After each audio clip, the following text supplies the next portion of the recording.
I'm a believer that this team's going to win the national championships. The rivalries, it's up there on top of the list, man. And if we allow them to devalue it, we lose a lot of what makes college football special. Don't let them do it. Don't let them devalue what it means to you. Hey, welcome to Juck on Bucks. Appreciate you so much for joining me. Today, guys, we are getting into 7 Ohio State Buckeyes who absolutely must step it up in 2025 because it might be now or never for these guys. In addition to that, I've got some of your comments to go over. Nebraska fans mad, and they're mad at the wrong guy. And then we got a little recruiting. Matter of fact, let's start there. Kenny Agboko, who was a lineman that canceled his visit, has announced his Final Four. Ohio State not in there.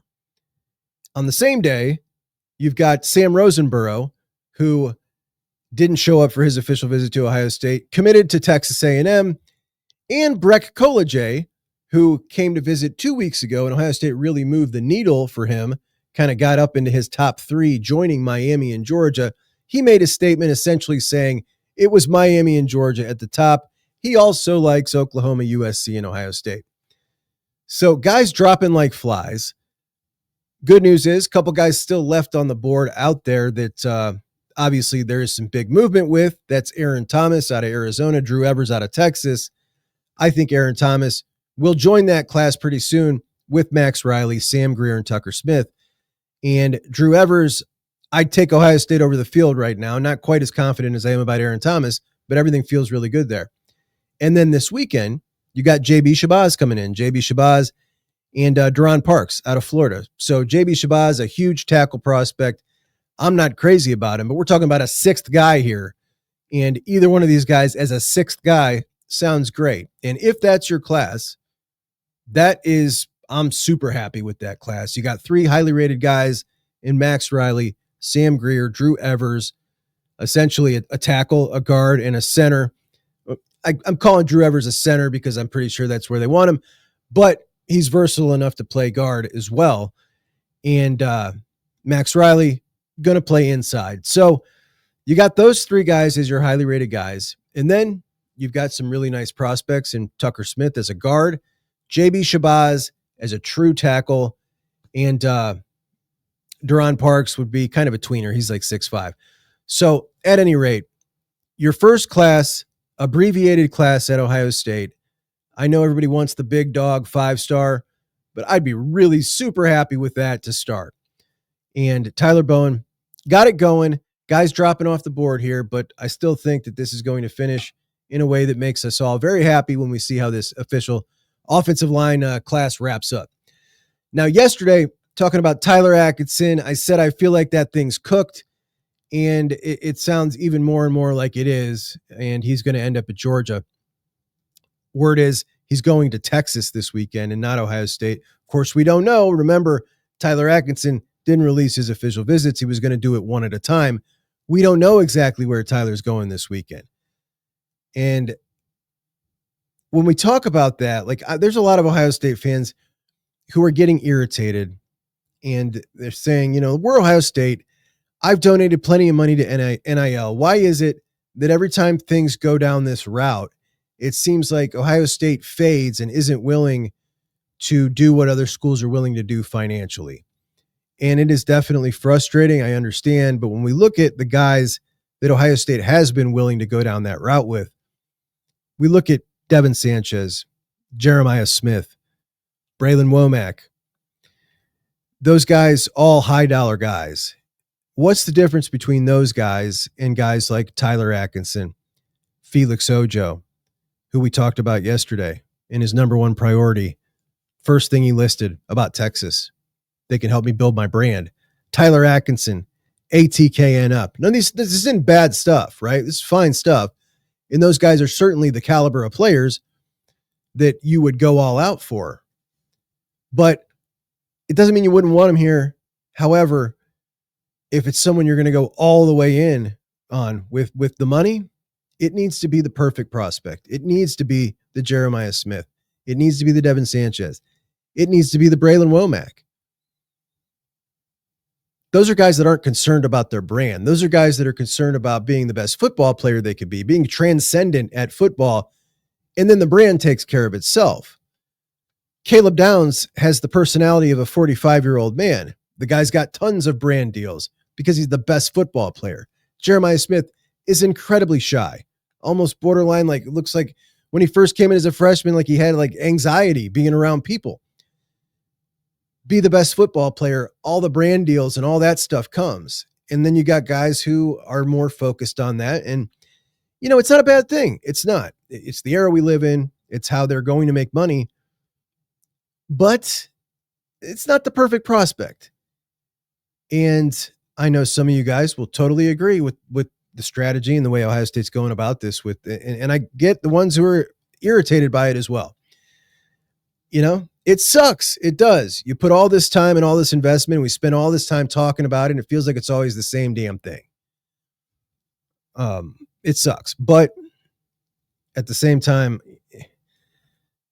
what are you going to do, man? If a kid's priority is to go get that early check and worry about his brand, like, you know, I don't know. I almost wish they would weed them out sooner. And it wouldn't feel like a big tease. Speaking of a big tease, remember Jett Thomala? We talked about Jett Thomala. Jett Thomala, quarterback out of Nebraska, 6'5", cannon of an arm. I showed you his film a couple of months ago. Billy Fessler was kicking the tires around on him. He is a 2026 quarterback. And Ohio State was going to go out to Nebraska and watch him throw. Going to do the same in New Jersey with Derek Zamet. He ended up committing to Washington. Well, Jett Thomala ends up committing to Iowa State before Ohio State gets the opportunity to even go see him. And I'm like, what's this kid doing? Commits to Iowa State, gets invited to the Elite 11, and the dude's going to the finals. And then word was Bama was interested in him as well. So you got Ohio State and Bama both interested on him. And they ask him, would you talk to these guys? He says, I don't even want to talk to him. I'm good with Iowa State. This is where I want to be. I don't want to talk to Ohio State or Alabama. Not interested. The kid just flipped to Alabama. Now, the Buckeyes never offered him. I wish they would have, because it sounds like, you know, he was certainly available for the flip. And the way he talked about Kalen DeBoer and what they have been able to do down there at Alabama, like, this is a new coach. I don't understand this. JR was talking about this the other day. Like, you got a new coaching staff. The thing, like, what Alabama's done with previous players doesn't mean anything now. We're talking about this regime. But they can develop quarterbacks for sure. But Ryan Day certainly can as well. And I sure wish they would have pursued this, because what we're looking at now is Luke Fahey coming into town this weekend, who's a nice quarterback. He's a point guard. He's a point guard. He's a Dylan Gabriel. You can win with a guy like that. But Jett Thomala is a 6'5" gunslinger. Ryan Day, the way he was so enamored with Will Howard's height, how big he was, man. He used to say it all the time. I thought that they were going to go after Jett Thomala, and I kind of wish they would have. All right, so I want to get into this story before we go to our main story of the day. Matt Rhule of Nebraska was on Jim Rome's show, which I didn't even know was a thing anymore. I used to be a clone back in high school. I was a clone. That's one of the Jim Rome show fans. And I had no clue that this dude was still a thing, that this show was still a thing. I've not seen it in a decade. Apparently, Matt Rhule thinks it's a thing, and he chose to go on the Jim Rome show. And what he said about Dylan Rhule kind of confused me. Dylan Rhule, freshman year last year, leads them to a bowl game. Like, it was a really great year by Nebraska standards, and, you know, things are looking straight up. They enter year 3 of Matt Rhule. Like, everything looks great. He's talking about Dylan Rhule, and he says everyone reached out to him. He could have taken the easy way out and left and gone into the portal and gone someplace where he could start over and doesn't have as much to do himself. He chose to stick it out and fight. What does he even mean here? What does he mean taking the easy way out? Why would he go somewhere and start over? I don't understand what he's getting at here. Like, everything was good on the right trajectory, and he looked good as a freshman. I have no idea what he's getting at there, other than that was a way for him to squeeze in there that other people were making offers to Dylan Rhule, because he's nonstop with everybody's just tampering with Matt Rhule's players. Nebraska fans are very mad right now. Not about that. This just happened to come out in the same week.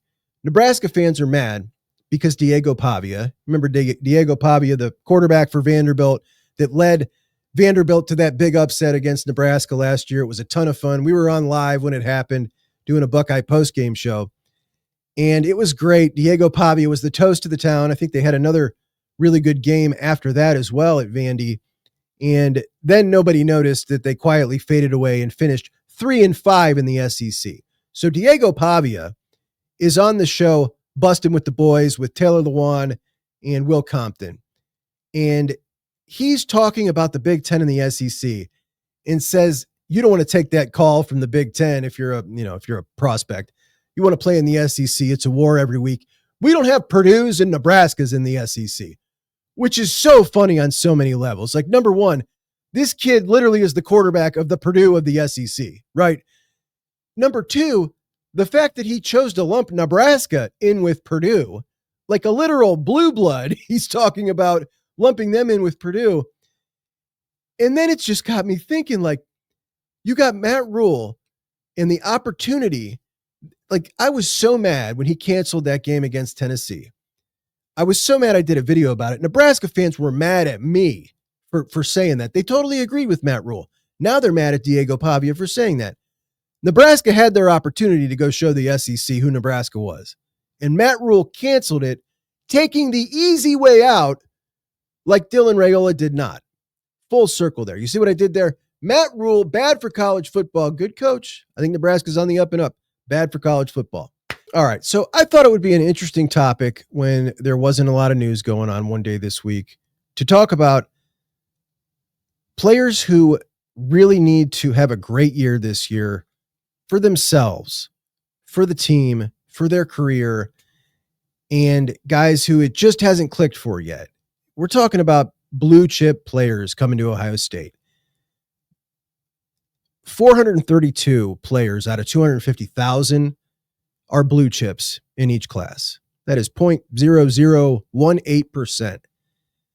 Every player coming to Ohio State not only dreams of playing in the NFL, but thinks they're going to play in the NFL and thinks they're going to come in and probably start pretty early at Ohio State and thinks it's going to be easier than it is. That's just the nature of your mentality when you have literally dominated your entire lives. Like, most of these guys at the high school level never went up against a dude who was as good as them their entire career.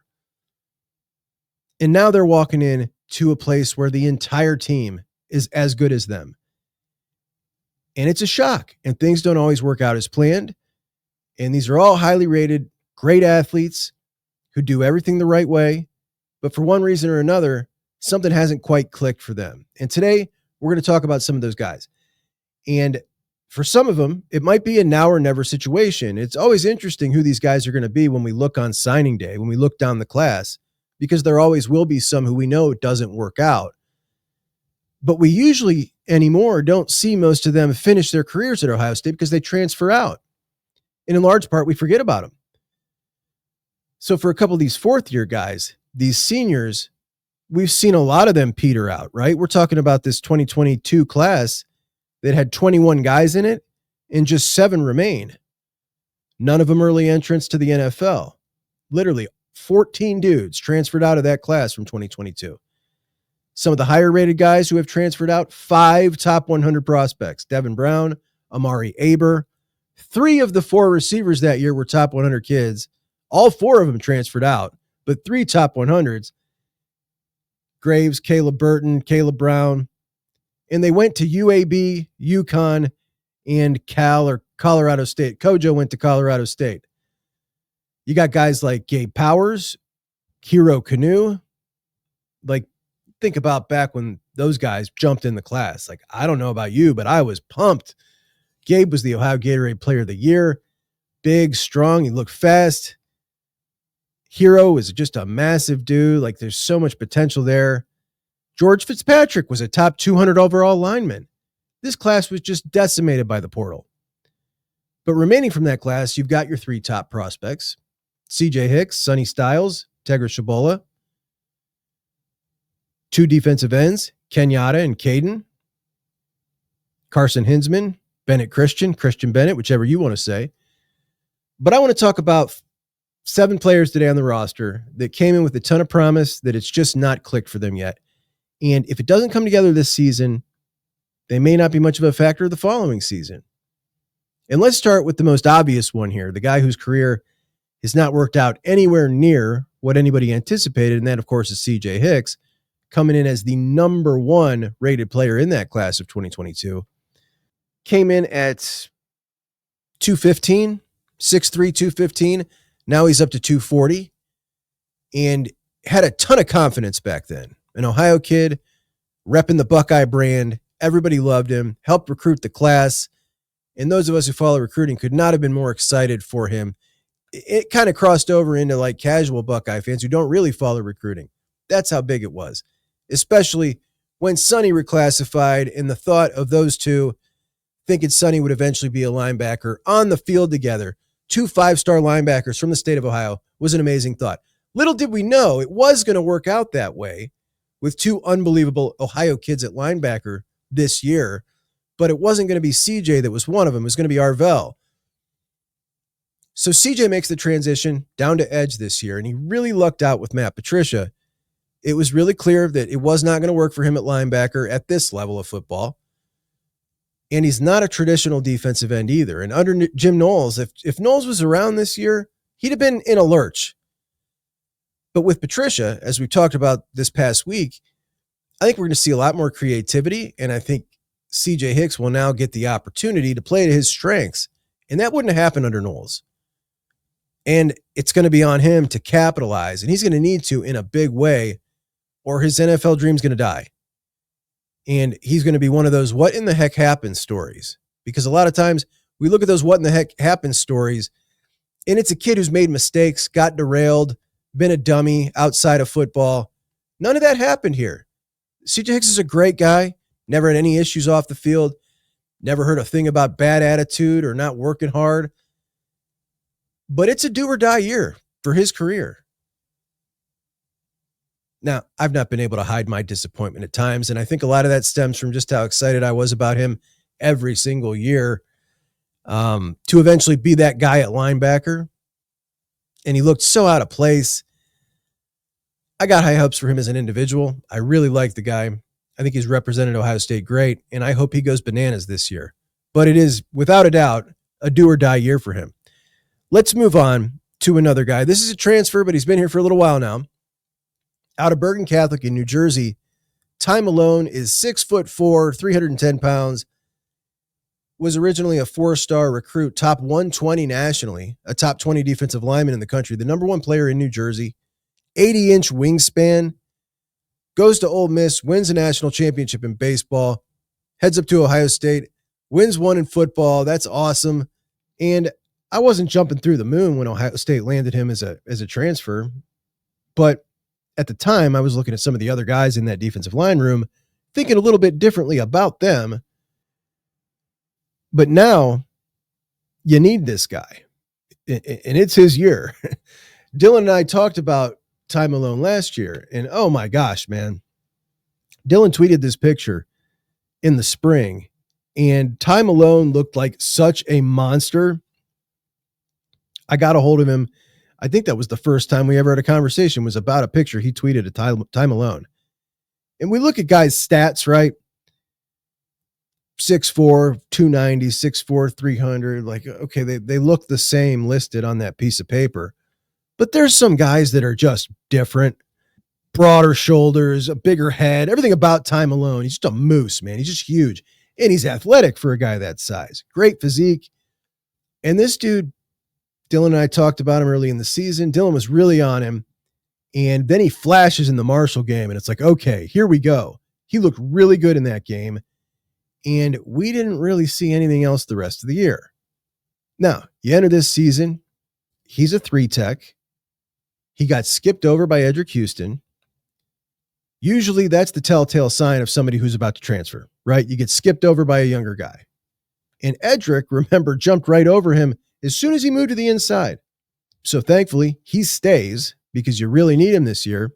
And guys like him, even if he's average, those are hard to find in the portal. We've seen that. We've been down that road. But he's done playing baseball totally now, focused all on football. And he's going to get a lot of playing time this year. There's no doubt about that. Ohio State going to be depending on him in a big way. I'm somewhat confused as to why they didn't just try to put a little more weight on him and put him behind K-Mac at one tech, but they chose not to. But this is a guy, all the marbles are riding on a big year. He's got to have a big year here. And with a big year, he can still potentially reach his goals of making it to the league. Let's move over to offense for a minute. On the offensive side of the ball, we have heaped huge amounts of pressure. Maybe not on Jelani Thurman. Like, I'm talking about Jelani Thurman, but have we heaped it on him?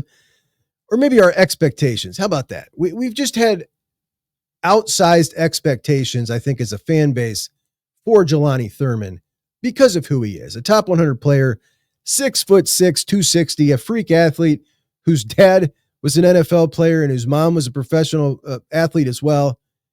And you add that all up along with this high school film, and the dude is just like a dream tight end prospect.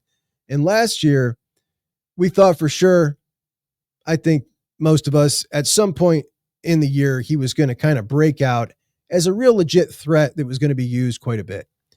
And we saw a couple flashes, the bibble bobble catch at Penn State, the crazy block after the whistle against Tennessee that showed some real hustle and some real physicality. But again, big time credit to him, man. Like, we're talking about a guy in Jelani Thurman. When we look at this year in 2025, Max Clare comes in as a transfer, and that was Jelani's role. And Keenan said, I talked to the guys and I asked him, what do you guys think? I think this guy can make the room better. And they all said to a man, Coach, if you think he can make the room better, go get him. I got to say, if I was in Jelani Thurman's shoes at that point, that is certainly not what I would have been feeling. I mean, I might have said it to be a team player, but then I also might have turned around and thought about transferring. That he's probably looking forward to that all last year. Like, okay, next year, G's gone. That's my role. And boom, in comes a guy who's a Mackey Award top 3 guy entering the season to take your spot. And in a lot of cases, we'd have seen that guy hit the portal immediately. So huge props to Jelani,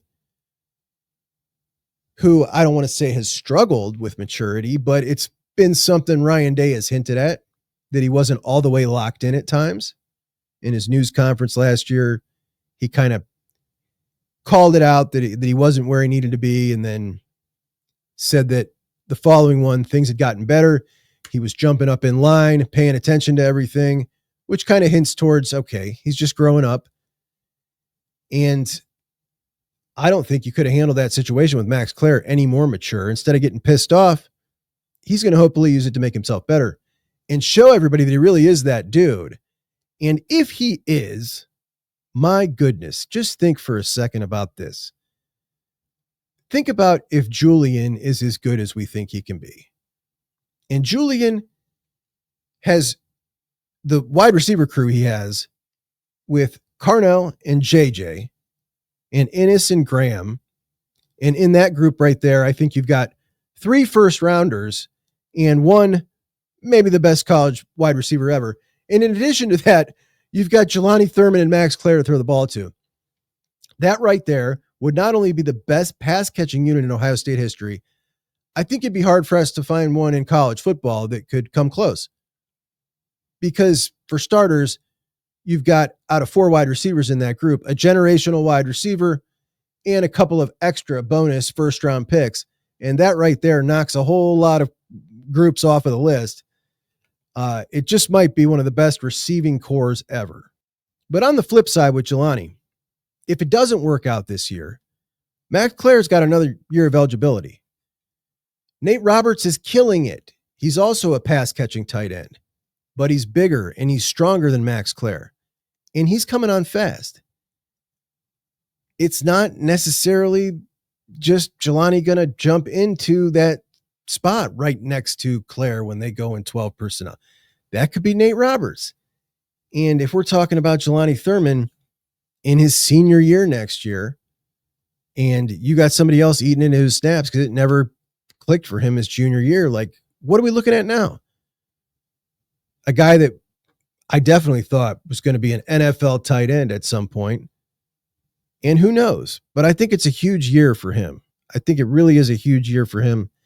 And the dude's just awesome. I love everything about him. His personality is great. I really hope that he excels. But I do think it's a big one. A pivotal year. And a pivotal moment in today's show, if you could help your buddy, hit that like button because we are nowhere near the percentage that we need to be at. If you're listening on podcast, thanks to my buddy Caleb who reached out on Twitter and let me know that the episodes haven't been uploading on Spotify. I'm sorry, guys. I upload that on a single hub and it spits it out to Apple and Spotify. And I don't know what you guys listen to podcasts on, but there's like 50 other platforms and the hub spits it out to all of them. So I'm looking into that. But if you are a podcast listener, I really need a couple of 5-star reviews on Apple. If you could help me out, that'd be great. You don't need to write anything sweet. Just hit the 5-star. Just hit the thing. Do that, but hit the like button as well and the subscribe. All those things, and we'll just keep it cooking. All right, let's move to number 4. Hometown boy Malik Hartford, a top 100 overall player coming out of Westchester, and Malik is now 6'2.5", 200 pounds. A much ballyhooed recruit. A guy who's finding himself in a bit of a situation here where you have playing time as a freshman, don't play as a sophomore, and seemingly get passed over on the depth chart by a freshman in Jalen McLean. And that can sometimes be, okay, the writing's on the wall. A guy shuts down, a guy transfers. What's Malik do? Must have gone crazy in the offseason, in the winter, because he comes out, we see him in spring. Number one, he's now running with the ones. So he is past Jalen McLean, and he's huge. He's way bigger than he was. So works his butt off, must be working great behind the scenes in the film room. And now we're hearing from Matt Patricia, okay, we're going to see plenty of McLean. We're going to see plenty of Hartford. And that's great, but he needs to play really, really good. And he's a guy who is a nasty football player. Brings the pain, always has, even when he was a little slight of build, like just a rocket ship. And he loves to lay the wood. It can sometimes lead to a bonehead play. We saw one in the spring game where he didn't wrap and just kind of bounced off. You can't have that. If you have those bonehead kind of brain fart plays, and we've seen a couple out of them, you're going to get passed. You're going to be riding the bench because this safety room next year, are you kidding me? You got Fahim Delane. You got Jalen McLean. You got Blaine Bradford. Like, it's loaded. Malik needs to hold all these young dudes off because Matt Guerrieri hasn't been playing around. And if Matt Guerrieri is willing to play freshman Jalen McLean, he is doggone sure willing to play freshman Fahim Delane, Blaine Bradford, Braylon Womack. So I think it's a huge season for Malik Hartford, in a season where he could kind of go one or two ways. He could end up losing himself playing time, or he could end up being like, this is a dude now. This guy's going to be the player in the league, a big-time playmaker. He's aggressive. He's a playmaker. Like, I really enjoy Malik, but it's a big one for him. I think it's pretty critical for him. All right, let's move back over to offense with a guy who I feel absolutely has NFL potential. And I've even heard some Buckeye fans question, did this guy make the right decision? Did he make the right decision sticking around or removing himself from the portal?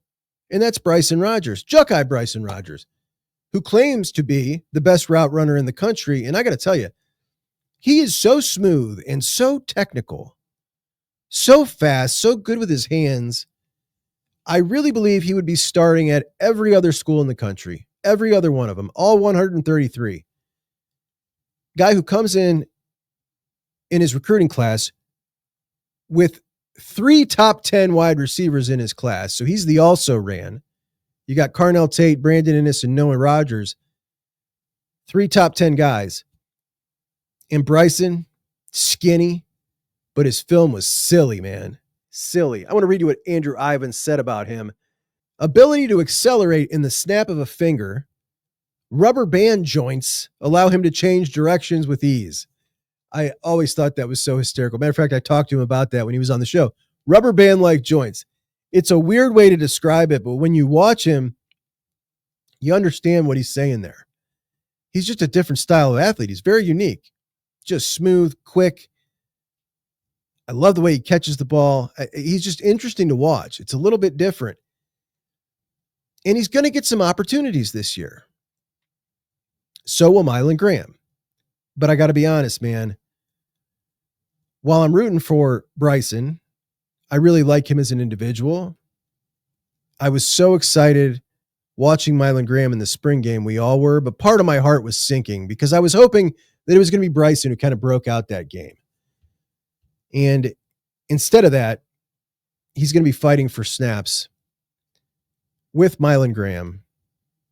And I obviously want the most electric guy on the field, and I definitely think that's Mylan. Mylan is a different type of dude. He's a true first-round talent. I don't believe Bryson's a true first-round talent. But I really do believe he is a second or third type round talent. And I don't know that he's going to get the opportunity. He's going to get some opportunities, and he really needs to make the most out of it. Because if we fast forward to 2026, let's say Carnell Tate goes to the NFL. I don't even know that Bryson's spot changes in that scenario. Brandon Innes will be back most likely in the slot. Jeremiah's back at the X. And now you're just moving Mylan Graham or Quincy Porter into the Z. And let's say it's Quincy and Mylan Graham is kind of doing split duty, coming in, filling in for Quincy at the Z and filling in for Bryson at the X, or in the slot.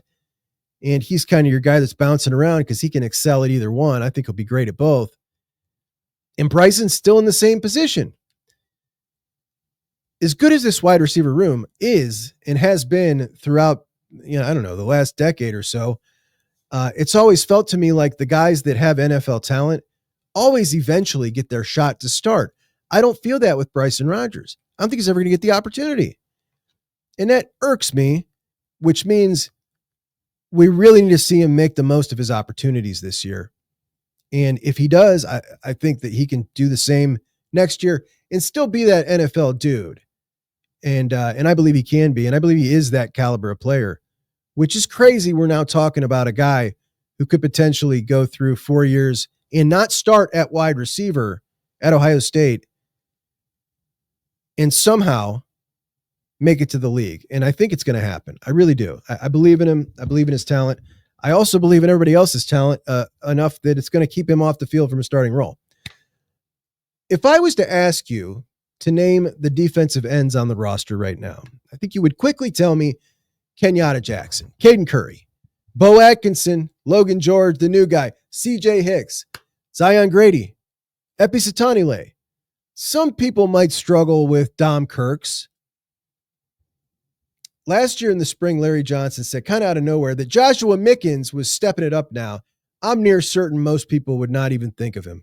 Not even think of him. This is a guy who came in the 2023 class as a 4-star, top 125 prospect in the country. Ranked higher than Arvell Reese, Austin Seerveld, two guys who are going to be stars on this team. Body and the tools of a true edge style dude, right? Hand in the ground or standing up, a really good athlete, a great motor, the number one player in the state of Indiana, chose Ohio State over LSU, not Larry Johnson's normal body type, certainly not at defensive end, but under the new system, this is the Jackson Ford pitch. What we just heard Larry pitch to Jackson Ford. This is that guy. This is that hybrid guy. Unfortunately for him, you got two starting linebackers and CJ Hicks, who are also that guy, should you want to use him as that. And the question is, will he be able to see the field at all? Because as of right now, feels like a total afterthought. And I'll be interested to see if he's even around here next year, if he doesn't get a chance or an opportunity.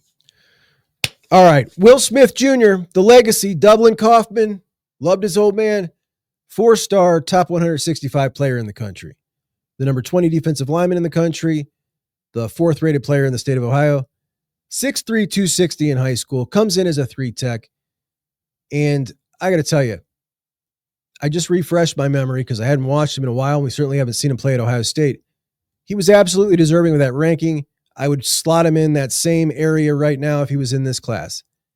Not the longest guy, but quick in small spaces, aggressive, strong, and certainly not somebody that was just, okay, you're a legacy, we're going to bring you in. Like, this is a dude now. And that's why I was so confused when things didn't work out at 3-Tech for him. Because if you are an undersized guy, right, for nose, and he is undersized for nose, it wasn't we're bringing him to nose because we need some help at nose and Will's doing good and we think he can help us here. It was he's not really fitting and then we're trying to figure out where he fits. That's what Larry said. And that doesn't give you the greatest feeling as to how it was going for him at 3-Tech.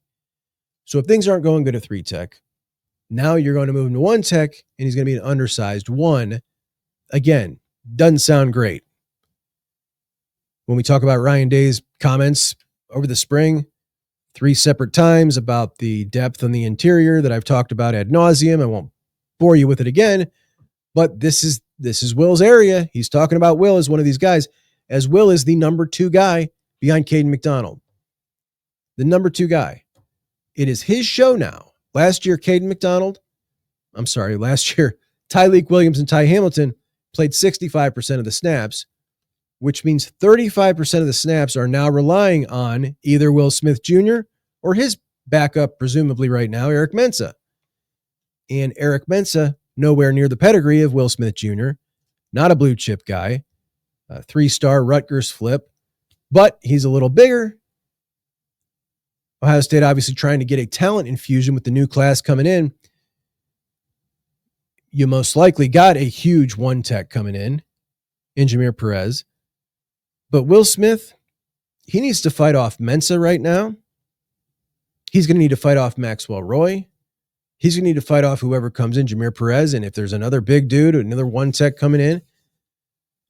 And he's going to need to have an excellent season. He really is. Because it certainly seems like Ryan Day, if he could have, would have replaced that position right there. And it's almost like he got a reprieve. He got a reprieve to go now and show what he can do when it's crunch time. And if he kicks butt, and I hope he does, then that's it. It's his. Nobody's going to bother him then. All right, it's all you, buddy. You are right behind K-Mac, and we now feel comfortable with this. We're not going out to try to find anybody in the portal. We're good there. Now we just got to worry about 3-Tech and our final guy, Jason Moore.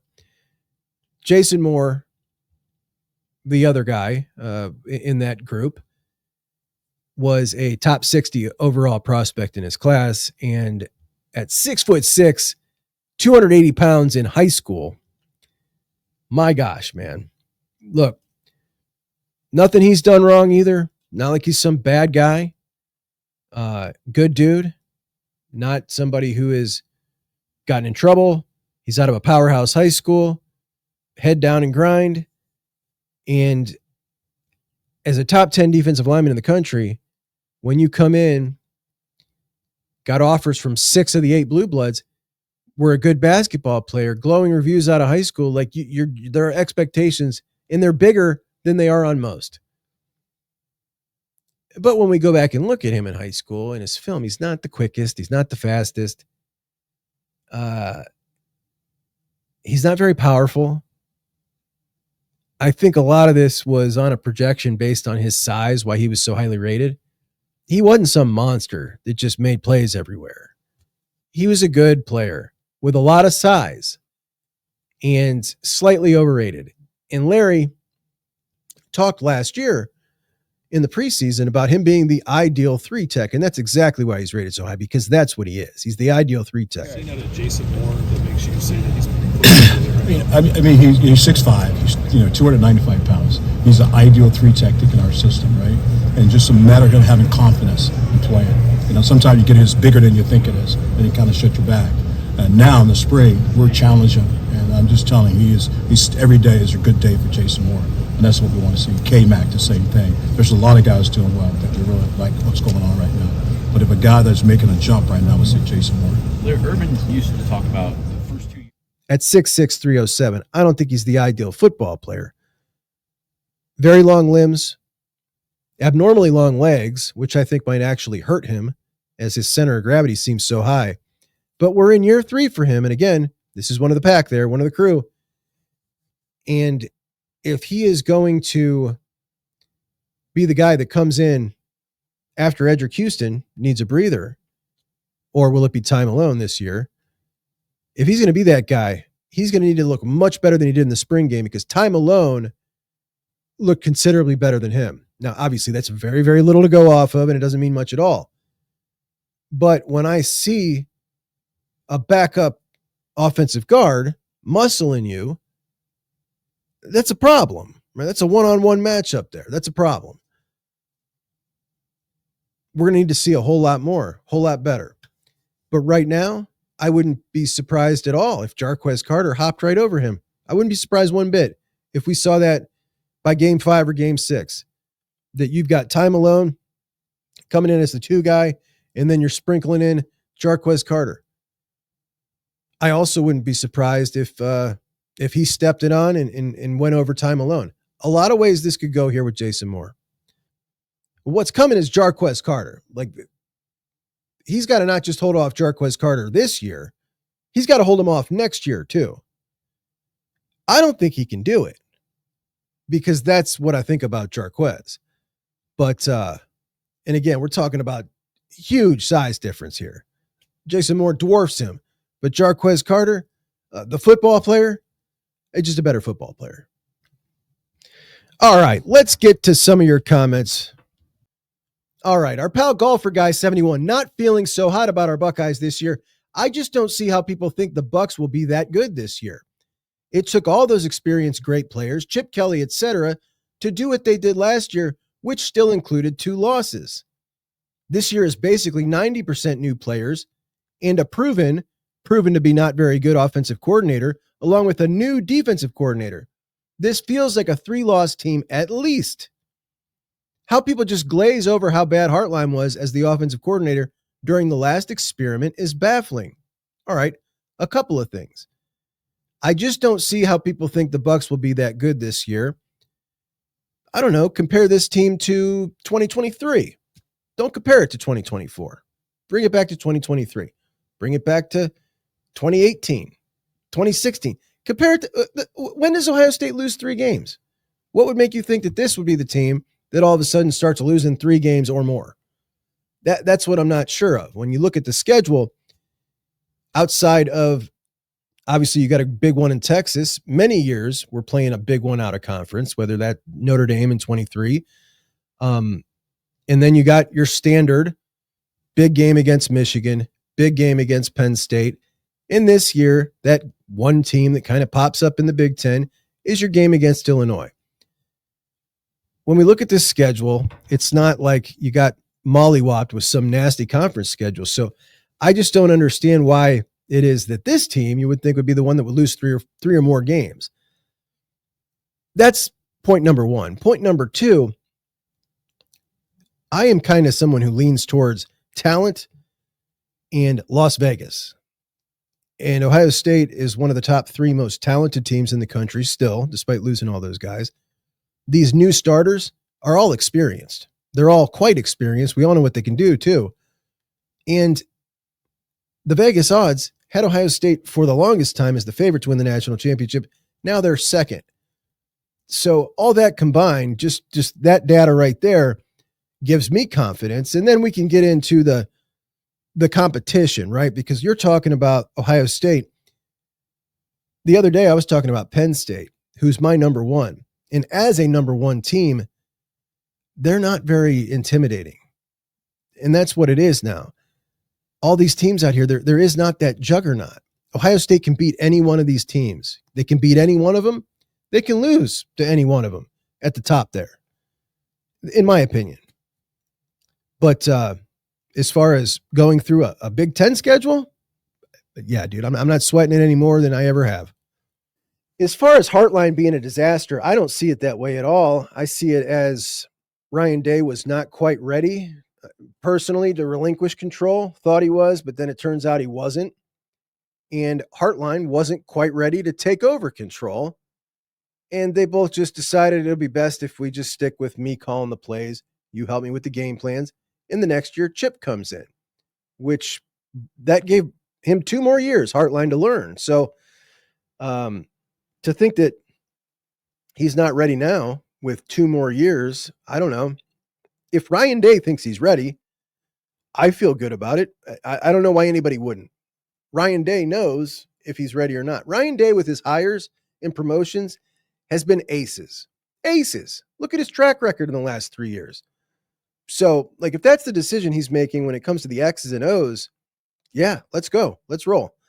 And I feel like that ought to give you some confidence right there. Russ Stallard says, what class is the LSU receiver that's supposed to be the top one? In my book, Chris Henry Jr., 2026, Jameer Brown, 2027, are the top receivers. Tristan Keys is the number 1 receiver in the 2026 class, and he is the number 1 receiver in the 2026 class because Chris Henry Jr. transferred out to Mater Dei and got hurt in like game 2. So he had 3 or 4 guys hop over him. He'll likely get back up to number 2. I don't know if he'll pass Tristan Keys, who really is really, really good. I watched his film. He really is that good. But once Chris Henry Jr. puts his senior film on tape, we'll see what's up. Adam Bachtel, thank you so much for the $1.99. Hi, Juck, great show. North Canton, Ohio here. We head into the Texas game. Ooh, buddy. Thoughts on who has a better college career? Our guy, Julian Sayin or DJ Lagway. Also, over under 4.5 bucks, 2025 recruiting class. Keep up the great work. Thanks so much. So I believe he's asking over under 4.5 as to where the class will finish. And I am going to go under as in 4, 3, 2, or 1. That's where I'm going with that. As far as Julian Sayin or DJ Lagway, better college career, I'm going to go with Julian Sayin because even though DJ Lagway might be a stat monster, Julian Sayin, I think, is going to be a national champion. I feel like 26 is probably the year that we should be, really anticipating some serious excitement for that one, though. And as far as the Texas game, my goodness, man. I looked at some tickets the other day. Oh, man, I don't know. It's almost like, can you really miss this? Can you really miss this? And then it's like, man, if it was a night game, there's no way I'd miss it. But gosh, it's so much money. I spent so much money last year going to the Rose Bowl. That was a ridiculous trip. So I don't know. I'm sure by the time the game rolls around, I'm going to be like, I don't care, I'm spending the money. But right now, I'm thinking logically, the game's a little further away. Nick Ernst, been following for weeks, just subscribed. Love the show. Big Buckeye fan, currently living in South Dakota. OHIO. Thanks, buddy. Floppy Ears for me says, don't think I've introduced myself. I'm Ray, SoCal, Bama grad, who found you when Julian transferred. So we got a Bama fan living in SoCal here. I think you either had 97 or 197 subs back then. I watched the first time Dylan was on with you too. Finally remembered my password and now logged in on my phone too. Usually listening on the way to work. Great show. That's cool, man. A Bama fan from SoCal. Thanks, buddy. I wonder what interests you about this show in particular, but happy to have you, Ray. Thanks so much.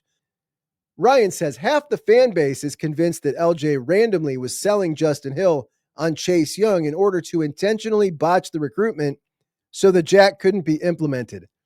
I don't necessarily think that it was that per se, just that LJ is used to selling Young, but we are 6 years removed from him playing, and recruits don't know who that is. Yeah, I definitely don't think he was playing chess, trying to sabotage that recruitment with the Chase Young thing. And I don't honestly know why anybody would